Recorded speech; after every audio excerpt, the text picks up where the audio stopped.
Friends, welcome into the bonus content. We have Debra Colloton still in studio with us from replyfertility.com, and we just talked to her quite a bit about restorative reproductive medicine, and she started telling us off air about the embryo and what it does, and it was fascinating to us. So we said, you know what, we got to have you on for a little bonus content so you can share with us more about the embryo. So Debra, take it away. This is new information, This is right? new. It's beautiful. I mean, about the embryo, right? Well, it's not immediately new, but most people don't realize it. So we were just talking about, I'm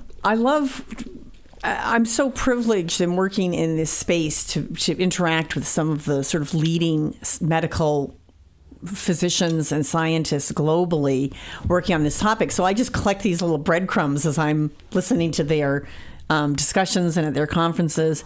And it just really gives kind of life to some of these ideas and principles like individual human dignity. And I was just reflecting when I learned some of these scientific facts on how individual human dignity really begins at the very moment of conception.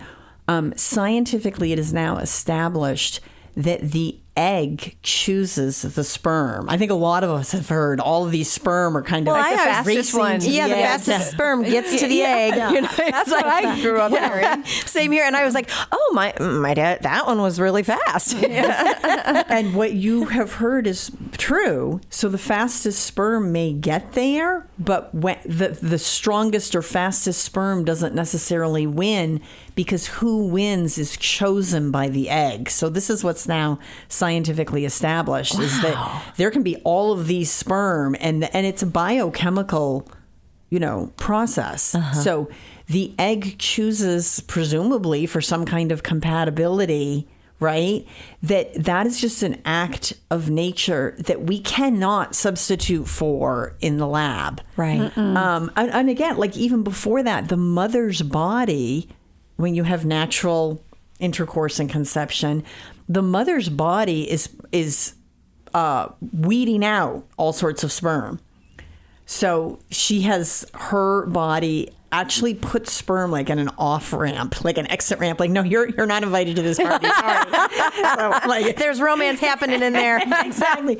So it's just all of the mechanisms that happen within, sort of out of our sight, right? Yes. Within the human body are so incredible. So yes, so the egg chooses the sperm, and I love kind of reflecting on that as the early moments of individual human dignity, right? And then the embryo. I mean, some of us, obviously, we've heard of this, like referring to an embryo as a clump of cells. I mean, that clump of cells is doing things that if any of us were tasked with doing, we couldn't do in a million years.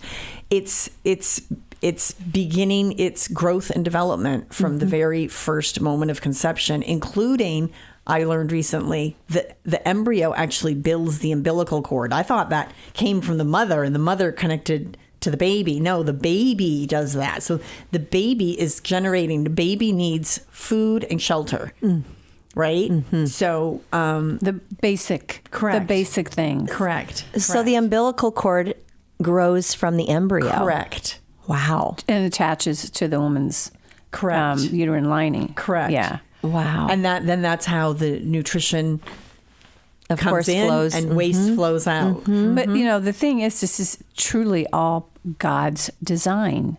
He designed it that the egg would choose the sperm. I mean, and then then once they become an embryo, how it would grow.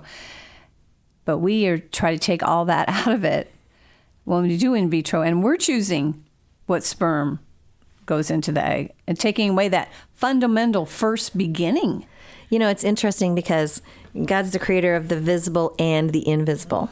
And what we can't see, and the idea that, God is not just infinite to the large, he expands bigger and bigger. He also goes infinitely smaller. And so all this life that's happening that we don't know, that we can't see, not even under a microscope, we have to honor that and respect that, right. Which is why, so many of the things that we try to do and force are just not holy, honestly. Right. They're just not God's will. That's such a good point, Chris. Yeah. I love that. Like, it's a real failure of imagination and just a lack of knowledge about what is happening at this sort of microscopic level that we can't see. And then if we can't see it, well, then it's not happening. Yeah. It's just right. So when we don't know it all, we just have to trust what God has commanded us. Right. We just have to trust that and work with that and let him be God. Right? So, well, Debra, thank you for being with us and sharing this bonus content about the embryo. So Thank fun. you. God is good. Have a great day. God bless you. Today's Catholic Women on The Voice for Catholic Women Now, Iowa Catholic Radio.